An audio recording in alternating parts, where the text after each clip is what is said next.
Hi movie masters ఎలా ఉన్నారు? Indian cinema industry పుట్టి ఎన్నో సంవత్సరాలు గడిచిపోతున్నాయి. అయితే ఇప్పుడు వరకు మనకి ఆస్కర్ రాలేదు. అఫ్ కోర్స్ ఆర్ఆర్ఆర్ సాంగ్ కి ఆస్కర్ వచ్చింది. పర్టికులర్ గా ఈ ఒక్క సాంగ్ కే వచ్చిందంటే మన ఇండియన్ ఫిల్మ్ ఇండస్ట్రీలో ఆస్కర్ ని కొట్టే ఫిల్మ్స్ లేవా? దానికంటే ముందు చాలా మంది ఇండియన్ ఫిల్మ్స్ కి ఆస్కర్ రావడం చాలా కష్టం అని చాలా ఈజీగా చెప్పేస్తారు. బట్ ఈ మాట మాట్లాడడానికి ముందు ఒక్కసారి స్వాతిముత్యం లాంటి మూవీస్ ని చూస్తే ఖచ్చితంగా మీరు రియలైజ్ అవుతారు. మన తెలుగు మూవీస్ కి కూడా వరల్డ్ క్లాస్ ఆడియన్స్ ని మెస్మరైజ్ చేసే సోల్ ఉందని. అలాగే మన తెలుగు ఫిల్మ్స్ లో ఒక 5 ఫిల్మ్స్ ఉన్నాయి. ఈ పర్టికులర్ 5 ఫిల్మ్స్ ఎందుకు ఆస్కర్ డిజర్వింగ్ ఫిల్మ్స్ అనేది మనం డిస్కస్ చేద్దాం. So Oscar deserving Telugu film series లో మొత్తం 5 వీడియోస్ రాబోతున్నాయి. మీరు సినిమాల్ని సినిమాలా కాకుండా సెలబ్రేట్ చేసుకునే వాళ్ళైతే గనక ఛానల్ ని డెఫినెట్ గా సబ్స్క్రైబ్ చేసుకోండి. కలిసి సినిమాని సెలబ్రేట్ చేద్దాం. అసలు స్వాతిముత్యం అనే మూవీ శివయ్య అనే ఆథెస్టిక్ పర్సన్ స్టోరీ. ఆథెస్టిక్ అంటే ఫీలింగ్స్ ని కరెక్ట్ గా ఎక్స్ప్రెస్ చేయలేని వాళ్ళని, అలాగే సొసైటీ గురించి రూల్స్ గురించి తెలియని వారిని, అంటే సింపుల్ గా చెప్పాలంటే ఇన్నోసెన్స్ పర్సన్స్ ని ఆథెస్టిక్ పర్సన్స్ అంటాం. ఈ పర్టికులర్ మూవీలో శివయ్య క్యారెక్టర్ చాలా ఇన్నోసెంట్ గా ఉంటుంది. ఈ మూవీ ఇంతలా వాల్యూ ఇవ్వడానికి కారణాలు చాలా ఉన్నాయి. ఒక వీడియో ఉమెన్ ని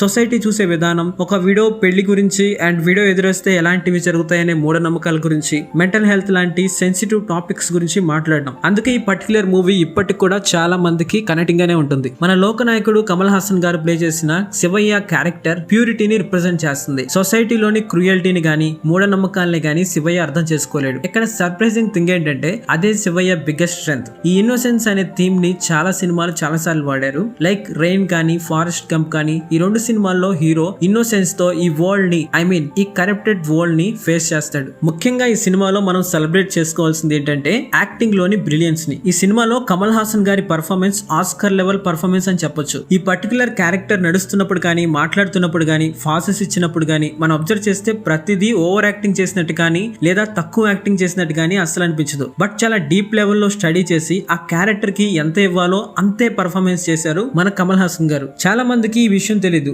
రెయిన్ మ్యాన్ అనే హాలీవుడ్ మూవీకి 4 ఆస్కర్ అవార్డ్స్ వచ్చాయి. Best picture, best actor, best director, best screen play, ఇలా 4 ఆస్కర్లు. ఫ్యాక్ట్ ఏంటో తెలుసా? ఈ మూవీ కూడా మన హీరో శివయ్య క్యారెక్టర్ లాగానే ఇన్నోసెంట్ క్యారెక్టర్. సొసైటీలో ఉన్న క్రూయల్టీని ఇన్నోసెన్స్ తోనే ఫేస్ చేస్తాడు. షాకింగ్ థింగ్ ఏంటంటే స్వాతిముత్యం అనే సినిమా ద రెయిన్ మ్యాన్ అనే సినిమా కంటే చాలా ముందు రిలీజ్ అయింది, కానీ ఆస్కర్స్ మాత్రం రాలేదు. కానీ రెయిన్ మ్యాన్ మూవీకి మాత్రం 4 ఆస్కర్ అవార్డ్స్ వచ్చాయి. కె విశ్వనాథ్ గారిలో ఉండే బెస్ట్ క్వాలిటీ ఏంటంటే ఒక ఎమోషన్ ని బలవంతంగా స్పూన్ తో ఫీడ్ చేయరు. ఎమోషన్ ఫీల్ అయ్యేలా సిచువేషన్స్ ని నేచురల్ గా క్రియేట్ చేస్తారు. ఫర్ ఎగ్జాంపుల్ క్లైమాక్స్ ముందులో ఒక సీన్ ఉంటుంది. అప్పుడు శివయ్య ఆ పిల్లోడిని, తన వైఫ్ ని వాళ్ళ అత్తయ్య ఇంటికి వదిలేసి ఇంటి దగ్గరకు వచ్చేస్తాడు. బట్ ఎమోషన్ ఫీల్ అవుతాడు. ఆ ఎమోషన్ ని సైలెన్స్ తో, లైట్ మ్యూజిక్ తోటి బాగా ఎలివేట్ చేశారు. ఈ ఒక్క సీన్ ని చూసి చెప్పేయచ్చు విశ్వనాథ్ గారి బ్రిలియన్స్ అండ్ కమల్ హాసన్ గారి బ్రిలియన్స్ యాక్టింగ్. ఎవరికి తెలియని బిగ్గెస్ట్ టాస్క్ ఏంటంటే ఒక ఇన్నోసెంట్ క్యారెక్టర్ ని క్రియేట్ చేసి దాన్ని డీల్ చేయడం చాలా కష్టం. కొంచెం అటు ఇటు అయినా సరే ఓవర్ యాక్టింగ్ అనేస్తారు. కానీ విశ్వనాథ్ గారు చాలా డేరింగ్ గా అండ్ కేర్ఫుల్ గా డీల్ చేయడమే కాదు,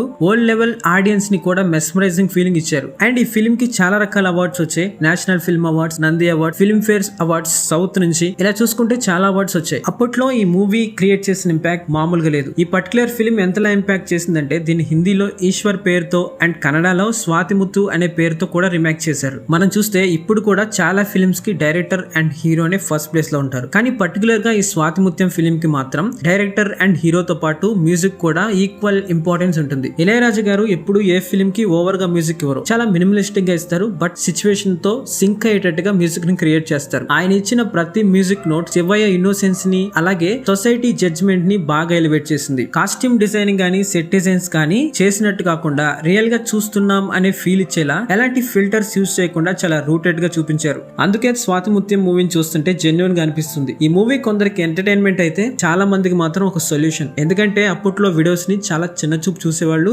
వాళ్ళ గురించి ఎవరో మాట్లాడేవాళ్ళు కాదు, కనీసం వాళ్ళని పట్టించుకునే వాళ్ళు కూడా కాదు. ఈ సినిమా తర్వాత చాలా మంది వీడియోస్ గురించి, భర్త చనిపోయిన తర్వాత పెళ్లి చేయొచ్చు ఇలాంటి విషయాలు చాలా ఓపెన్ గా మాట్లాడడం స్టార్ట్ చేశారు. చాలా మంది క్రిటిక్స్ ఏమంటారంటే ఈ సినిమాని కేవలం ఒక స్టోరీయే చెప్పలేదు, మూఢనమ్మకాలు అనే సంఖ్యలలో బంధించబడిన ఈ జనరేషన్ సంఖ్యలు తెంచింది అన్నారు. ఫైనల్ క్వశ్చన్, ఆస్కర్ ఈ ఫిల్మ్ కి ఫిట్ అవుతుందంటే ఎస్. ఎలా అంటే best foreign language film category, best actors category, best original screen play కేటగిరీలో ఆస్కర్ ఇవ్వచ్చు. స్వాతిముత్యం ఫిల్మ్ కి సిమిలర్ గా ఉన్న రెయిన్ మ్యాన్ మూవీకి మాత్రం 4 అవార్డ్స్ వచ్చాయి.